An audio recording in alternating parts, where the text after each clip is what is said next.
দিল্লিতে কর্মরত পরিযায়ী শ্রমিকদের হয়রানি বন্ধে সাহেবগঞ্জ বিডিও অফিসের সামনে বিক্ষোভ প্রদর্শনের পর বিডিও নীতিশ তামাংকে ডেপুটেশন সারা ভারত ফরওয়ার্ড ব্লকের। সোমবার বিকেল 3টে নাগাদ সাহেবগঞ্জ দিনহাটা 2 নম্বর ব্লক সমষ্টি উন্নয়ন আধিকারিককে 4 দফা দাবিতে ডেপুটেশন প্রদান করল সারা ভারত ফরওয়ার্ড ব্লক। উপস্থিত ছিলেন সারা ভারত ফরওয়ার্ড ব্লকের জেলা সম্পাদক মণ্ডলীর সদস্য আব্দুর রউফ, পূর্ব লোকাল কমিটির সম্পাদক অজয় রায়, সভাপতি বিকাশ মণ্ডল, লোকাল কমিটির সম্পাদক একরামুল হক, আজিবর শেখ ছাড়া অন্যান্য নেতৃত্ব। দিল্লিতে বাংলাভাষী শ্রমিকদের বাংলাদেশি তকমা দিয়ে গ্রেফতার করা হচ্ছে কেন? প্রশাসন জবাব দাও, জবাব দাও। দিল্লিতে কুচবিহার জেলার বাংলাভাষী শ্রমিকদের বাংলাদেশি তকমা দিয়ে গ্রেফতার করা হচ্ছে কেন? প্রশাসন জবাব দাও।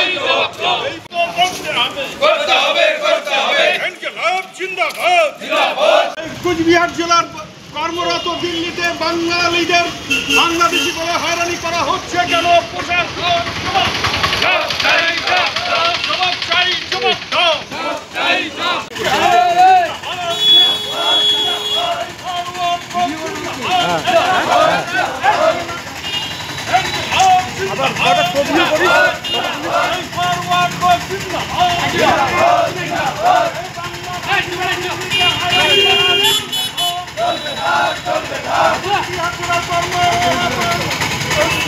দিল্লিতে বাংলাদেশি বলে তকমা দিয়ে বাংলাদেশি তকমা দিয়ে হয়রানি করা চলবে না।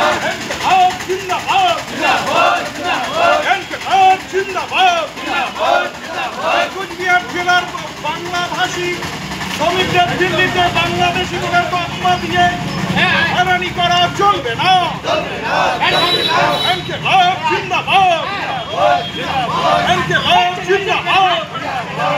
এই দিনহাটা 2 ব্লক আধিকারিক দপ্তরের সামনে আমরা বিক্ষোভ করলাম এবং ডেপুটেশনও দিলাম।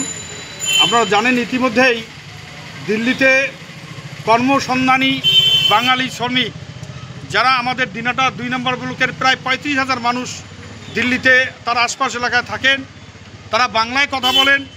তাদেরকে নানা সময় হ্যারাসমেন্ট করা হতো বাংলাদেশি বলে, আবার নতুন করে সেই বাংলাদেশি তকমা দিয়ে তাদেরকে গ্রেপ্তার হয়রানি করা হচ্ছে।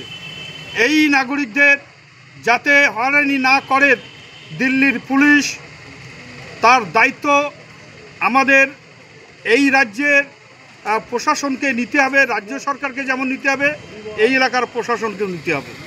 এই দাবি আমরা করি।